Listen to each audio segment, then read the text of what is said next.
একটা কথা আছে না যে ব্যবসার যে পরিস্থিতি, মুরগি খুঁজে তিতি তিতি, তিতি তিতি। তা বাংলাদেশ ক্রিকেট টিমের অবস্থাও এখন তাই হয়েছে যে ক্রিকেটের যে পরিস্থিতি, ক্রিকেট খুঁজি তিতি তিতি, তিতি তিতি। মানে মায়ের দোয়া ক্রিকেট টিমের অবস্থা এখন এমনই।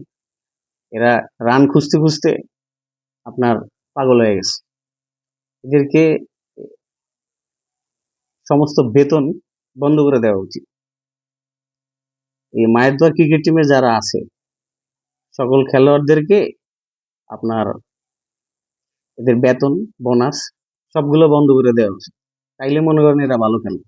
এখানে মনে করেন গুয়ার ভিতরে আপনার চর্বি বেশি হয়ে গেছে গা। ঠিক আছে? এই যে 16 কোটি মানুষের আবেগ নিয়ে মনে করেন এরা খেলা করে। ঠিক আছে? এরা বেতন নিব 4 লাখ, 5 লাখ, 6 লাখ, 7 লাখ করে। এরা কি খেলে? এরা কোনো খেলা হইলো? হ্যাঁ? কি খেলে ওরা? ওদের খেলার যে পরিস্থিতি, ওরা আউট হওয়ার যে পরিস্থিতি, ওরা তো মনে হইতেছে অভিনয় করতে গেছে। আমাদের ক্রিকেট দলের ব্যাটসম্যানরা, হ্যাঁ, এত ভালো খেলে ওরা ভাই, মনে করেন বুঝাই পারো না। এরা এত সুন্দরভাবে অভিনয় করে, মাঝে মাঝে মনে হয় ব্যাটিং করতে আহে না এরা, বুঝছেন? এরা ব্যাটিং করতে আহে না। এরা আউট হওয়ার যে স্টাইলটা এরা শিখাইবার আহে। মানে নতুন প্রজন্ম যারা আছে, মানে ইয়াং তরুণ যারা ক্রিকেটার আছে তাদেরকে আউট হওয়ার যে স্টাইল এটা শিখাইবার আসে। এরা অ্যাক্টিং করতেছে। এদেরকে বেতন বন্ধ করে দেওয়া উচিত। ঠিক আছে? বেতন বোনাস টোটালি বন্ধ। আফগানিস্তানের প্লেয়াররা যারা, আফগানিস্তানের যারা ক্রিকেটাররা আছে দেখছেন কত হার্ড ওয়ার্কিং করছে, বেতন ছাড়া ক্রিকেট খেলছে।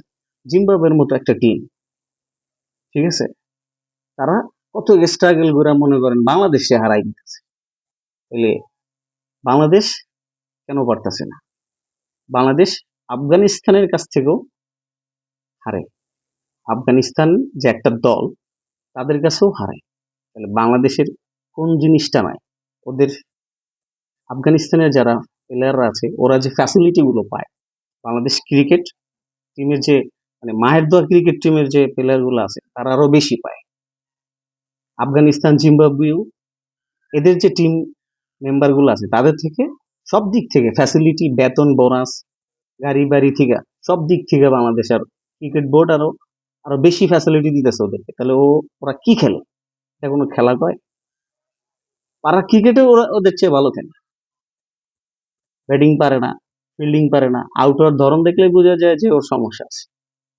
ঘরোয়া ক্রিকেটের মান এতটাই খারাপ তা বলার বাইরে। ঘরোয়া ক্রিকেটে তুমি ভালো খেললা, ন্যাশনাল টিমে যেয়ে তুমি ফুটুস। খেলা, এটা কোনো খেলা কয়? এই খেলার কোনো দাম নাই। তাই মায়ের দ্বারা ক্রিকেট টিম, পিসিবির উচিত এদেরকে বহিষ্কার করা। বহিষ্কার বলতে ডাইরেক্ট বেতন বন্ধ, বেতন বন্ধ করে দেওয়া উচিত। তাইলে যদি এরা ঠিক হয়। তাছাড়া এরা ঠিক হইব না। এরা আইবো যাইবো, এরা 10টা ম্যাচ খারাপ খেলবো, একটা ম্যাচ ভালো খেলবো। ওই যে একটা ম্যাচ ভালো খেলছি, আমি দলে চান্স পেয়ে গেছি। তাই বিসিবির উচিত এদেরকে বহিষ্কার করা।